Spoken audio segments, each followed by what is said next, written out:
Fin tatarına ki yaşadı yürüp birgenler. Finlendce kilini bulası kiler diyor. Ha, iyi.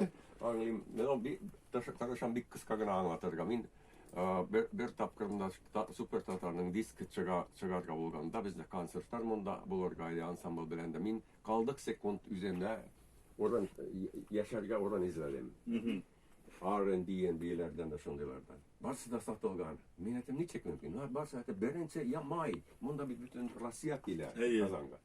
Anarısın bir tanışım üteli anın oteli var dedi onda şehir ortasında. Anarga şaltırattım hatta biz sana sattık deniz. Alarda dolu alarda da lakin sin bizim bir kunak bulganga min alarga haber alırmın da etermen mümkün kadar tissine kertsinler. Bir iki önden son kereldim anda olsun diyem diyene keçkine otel. Şehir ortasında butik otel.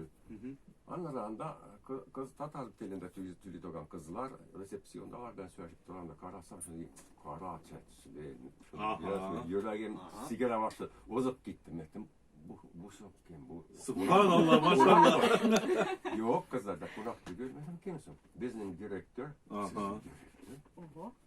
ülengen mi yok Kiyevi var mı yok hattam sonra etti kayanalar bölümünün Kiyevi var mı Demek başta direktör bulurga gerek. Hotel direktörü var. Lakin de bilgili ol yingel eştigül ideanın küngelin yingel çünkü o bilgili etika biye gide yani klientler yakınaya başlasalar bütün. Aranıp dura gerek.